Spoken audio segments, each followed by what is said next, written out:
We have more information on Noah Dobson's injury and how that affects the Islanders' approach to the NHL trade deadline. We've got all that, plus a preview of this weekend's action on today's Locked On Islanders podcast.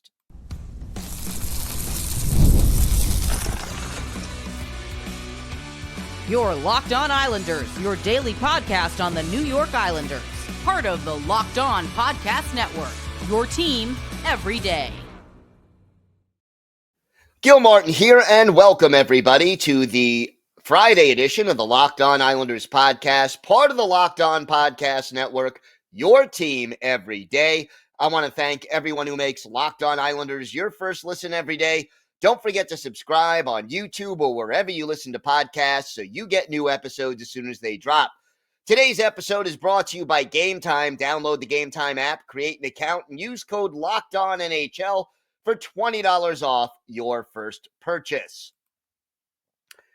So we got some injury updates on Thursday, and it's obviously a mixed bag.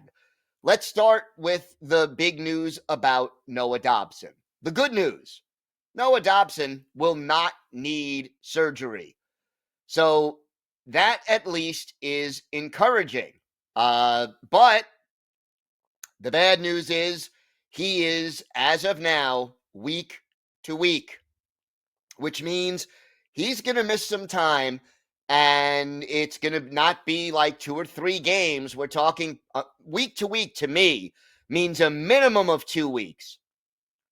And I would say at this point that it is a safe bet, not a definite bet, but a safe bet that we will not see Noah Dobson on the ice for the Islanders until after the Four Nations tournament. And the Four Nations, that 10-day break in early February,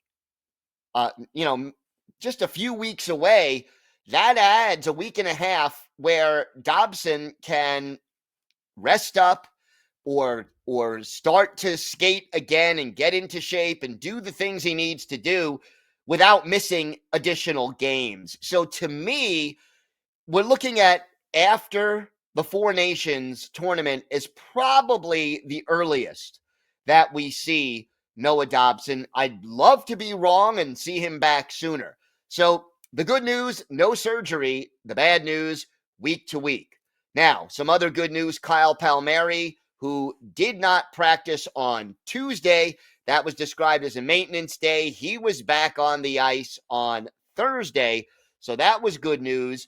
And then Hudson Fasching, who is on IR with an upper body injury.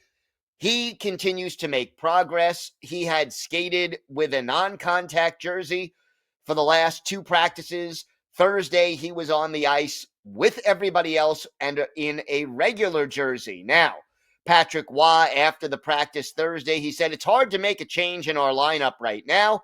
The way we've been playing, we're going to go with these guys. So don't expect Hudson Fasching, once he comes off IR, to replace the guys who are on the ice right now. Meanwhile, with Noah Dobson out of the lineup, the pairing in practice was Alexander Romanov and Scott Mayfield. Then you have Pelech and Polak, and that would leave Chalowski and George as your third pairing. And Patrick Waugh basically addressing this. It's part of the plan, but everything is subject to change. The key for us right now is making sure guys play their way. No one is going to replace Noah. Everyone has to play their own game and focus on what needs to be done. Patrick Waugh more or less reiterating what it is that I said on the show yesterday. So everydayers, I tried to say it is vitally important for the New York Islanders not to try to have their defensemen overreach. And it is. You don't want Alexander Romanov or even, Isaiah George, or even Dennis Cholowski, who probably has more offensive upside than any of the other guys we've mentioned. I don't want any of them to try to be Noah Dobson. Don't do that. Be Ryan Pollock. Be Alexander Romanov. Be Scott Mayfield. Be Dennis Cholowski. Because what the Islanders need over the next 2, 3, 4 weeks, however long it is, what they need is for their defensemen to play their best game.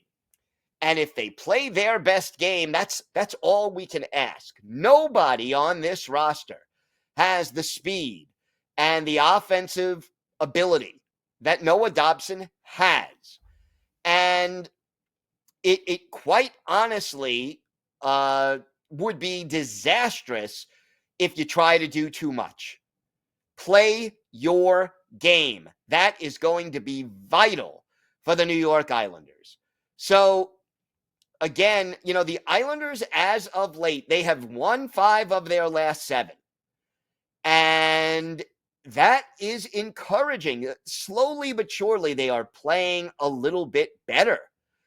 And the loss of Dobson is going to hurt this team offensively, might even help them defensively, to be honest with you. Again, assuming guys don't try to do a little too much. You have a situation now where Dobson, who in his own zone has been an absolute liability, now can, be not on the ice. I will say this. Isaiah George, Dennis Cholowski, both of them are at least as good, if not better. I think George is definitely better in their own zone than Noah Dobson. And again, if you're not trying too hard to play a different style in the absence of Noah Dobson, the defense at least can be better. And that has to be the hope that we get from all of this. I think the offense will take a little bit of a hit. I think here's another thing that maybe some people have not thought about.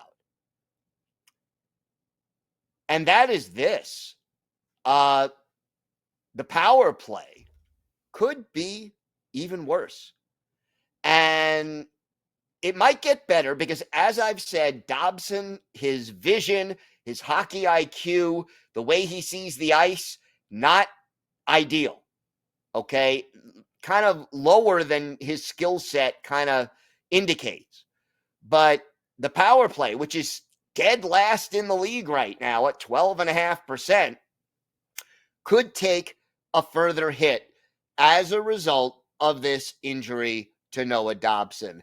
And we will not know the full fallout until we get closer to, seeing 2, 3, 4 games. Would it surprise me at all that the Islanders recall Grant Hutton and that Hutton ends up playing in a couple of games? No, wouldn't surprise me. We have not heard that move being made, and it will be interesting also, and I think a big indicator to see this. Do the Islanders turn around and place Noah Dobson on LTIR? And why am I saying this? If he goes on LTIR, he has to miss, 10 games? And there are 9 games right now between now and the 4 nations.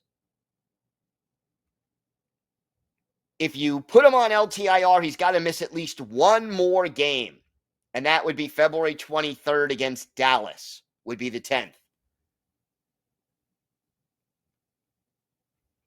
It might make sense because, A, it would free up a lot of cap space. It would give you the opportunity, if you want to make a move, to bring somebody up, because the cap space, you don't have the money right now to activate Hudson Fasching off the IR. There are a lot of things that need to be taken care of here in order to make this team fit under the cap, have enough guys, function well, and getting used to life without Noah Dobson. How about this?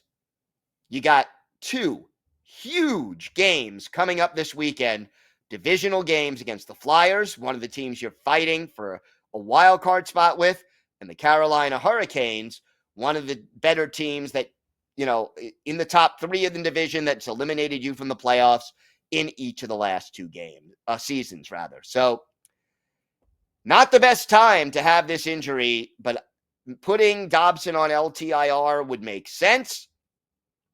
But we're not sure whether or not the injury is going to be that long. Week to week sounds like 10 games is not far-fetched, but we'll see what Lou Lamoriello does. And, of course, we'll keep you up to date on all of that right here on the Locked On Islanders podcast. Does this injury change the Islanders' approach to the trade deadline? We'll talk about that. Plus, we'll preview both of this weekend's games. And for our Islanders' birthday of the day, a college defenseman who joined the Islanders in the late 2000s and early 2000 teens. Let's see if you can guess who that is. All that and more coming up on today's Locked On Islanders podcast. Today's episode is brought to you by Game Time. I love going to live events, whether it's sports, music, theater, or comedy. One of my favorite memories was attending a concert last year. The energy and excitement were unforgettable. Well, now Game Time has made it even easier to get tickets for your favorite events with their new feature, Game Time Picks. This feature filters out the fluff to show you only incredible deals on great seats, so you don't have to waste time searching through thousands of tickets. One of my other favorite features on Game Time is the view from your seat. You go on the app, you could see a panoramic view from your seat before you purchase the tickets, so you know exactly what to expect before you arrive. And hey, take the guesswork out of buying tickets with Game Time. Download the Game Time app, create an account, and use code LOCKEDONNHL to get $20 off your first purchase. Terms apply. Again, create an account and redeem code LOCKEDONNHL for $20 off. Download Game Time today. What time is it? Game time. So, the Islanders trade deadline, 6 weeks away. We mentioned the 10-day break for the Four Nations tournament. If you're looking at the standings right now, and we've talked about this a few times here, but where do the Islanders stand in the playoff race? Okay? It doesn't look great right now. The Islanders remain in 15th place or next to last in the Eastern Conference. As of now, and again, not all the games are final as I'm recording this, but as of right now, 53 points is the playoff cutoff. The Islanders are 8 points out from a playoff spot. Yeah, they have a game or two in hand, depending on the team that you're talking about, but you also have to jump 7 teams to get to that second wild card spot. And now, a team that already lacked depth at puck-moving defenseman lost their number one puck-moving defenseman in Noah Dobson, just as his offensive productivity was starting to recover after a disastrous start to the season. So this is tough. And look, in my mind, it doesn't change what the Islanders need to do at the trade deadline. To me, all along, selling to retool this team makes the most sense. And we did ask this question on our YouTube page poll, so check that out. Vote, comment, let us know what you think about that. To me, this only reinforces it. If you don't have Noah Dobson, The odds of making up the 8 points and leapfrogging 7 teams to make a playoff run, they were a long shot if Dobson was healthy. It's an even longer shot now that you know he's missing at least, let's say a minimum of 2 weeks, probably closer to 4. And, no offense to Dennis Cholowski or Grant Hutton or Isaiah George or any of the other Islander defensemen. They just don't have the skill and the talent offensively that Noah Dobson has. Now, they're better at other things than Noah Dobson is, especially in their own zone, but you need to be able to be realistic here. And realistically speaking, the best the Islanders could do is, again, this year, is sneak into the playoffs as one of the wild card teams. They're not catching the Devils, or, right now they're 15 points behind the Devils. Yes, they have 4 games in hand. That only, if you win all 4, that only cuts the 15 points roughly in half. Okay? And the Islanders don't win 4 games out of 4 all that often. In fact, they haven't done it yet this season. So the realistic chance of catching a wild card spot is not that big. You've got 2 guys in Brock Nelson and Kyle Palmieri who are both on the wrong side of 30 with expiring contracts. And look, here's the drill. And it's something that maybe some fans have forgotten. You can trade Brock Nelson, Kyle Palmieri at the NHL Trade Deadline and then re-sign them over the summer if they become unrestricted free agents, which is what they're scheduled to be. I am not saying that is the best course of action. I think the Islanders are better off moving on from both of them because we want this team, everydayers are familiar with this phrase, we want this team to be younger, faster, and more skilled. But if you really want them back, you can trade away Brock Nelson, get a first-round pick, a player, a prospect, whatever combination of those things. Everydayers, we talked about it yesterday, what they can expect to get back in a trade for Brock Nelson, according to the rumors and the published reports that we've seen. So if we're talking about something similar to what the Islanders gave up to get Bo Horvat, that would be a first-round pick, a highly regarded prospect, and a replacement player for the NHL roster, probably a middle 6 forward. Hopefully a middle 6 forward in their 20s, okay? You could get all of that stuff for Brock Nelson and then re-sign Brock Nelson. Again, it would have to be a reasonable rate for 2-3 years at most. Otherwise, I think it's a big mistake. None of these Lou Lamoriello 7-year extension, no trade clause, modified no trade clause, all that stuff, that we cannot have anymore. But you could have your cake and eat it too if you play your cards right. If this team even goes on that miracle run and makes the playoffs, they're not cup contenders. If they win 1 series this year, it's an upset. If they win 2, it's a huge surprise.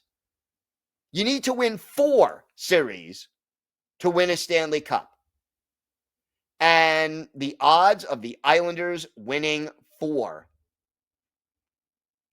it's not realistic. Not with the injuries, not with the talent on this team, the age of this team, the inconsistency of this team. No way, no how. So, Lou Lamoriello and the Islanders ownership have to be reasonable and smart and sell. And it doesn't have to be a complete rebuild. You don't need to knock down the whole team. But let's get younger, faster, and more skilled, and let's start accumulating picks, prospects, younger players. And let's start making this team into not a team that is stuck in the muddy middle, but a team that can actually compete for a cup, something the New York Islanders have not won in more than 40 years. All right, we have got a lot more to get to. Two big games coming up back-to-back, Friday and Saturday. We've got Philadelphia. We've got Carolina. We'll preview both of those games and have our Islanders birthday of the day coming up next on today's Locked On Islanders podcast. Today's episode is brought to you by your friends at FanDuel. From the first whistle to the final drive, FanDuel makes the NFL playoffs even more exciting. Right now, new customers can bet $5 and get $300 in bonus bets if you win that first bet. That's $300 to keep the action going. The FanDuel app is easy to navigate, and the variety of bets keeps every game exciting.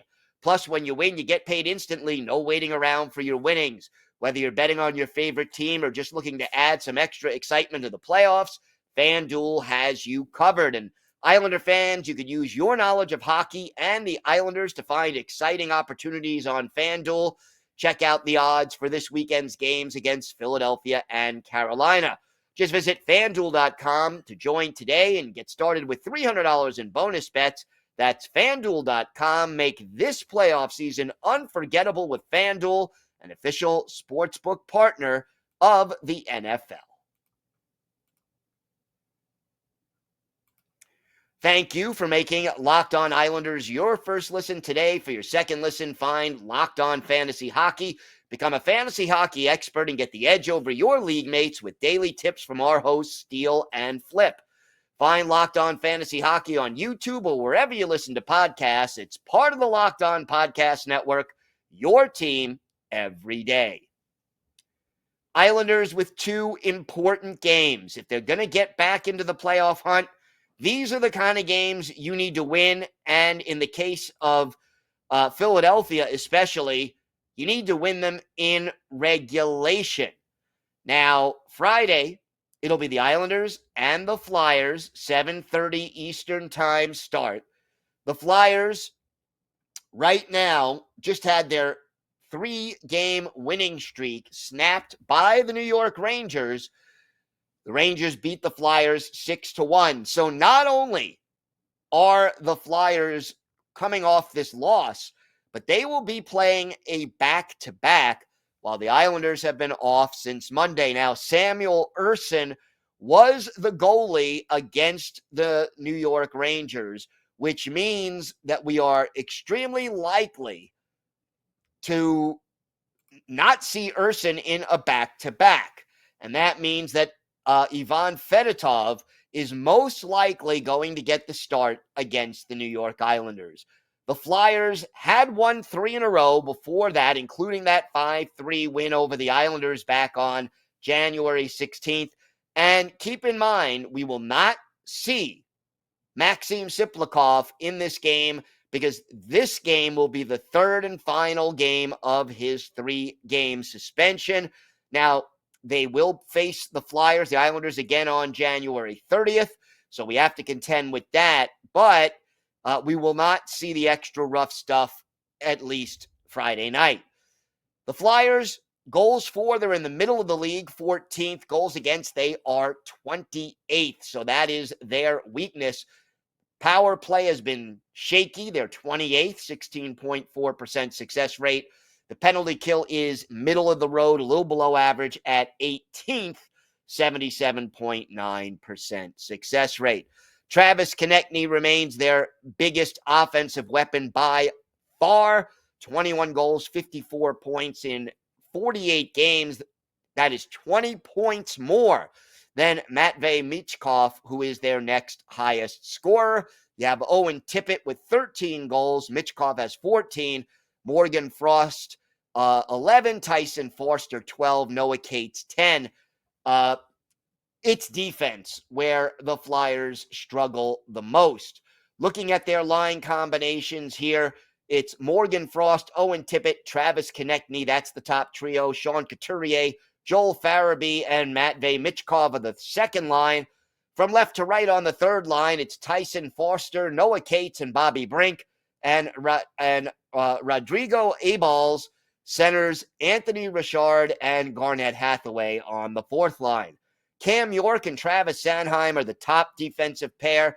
Igor Zamula and Rasmus Ristolainen in the second pair. Nick Seeler and Jamie Drysdale are the third pair. We mentioned the goalies, Fedotov and Urson.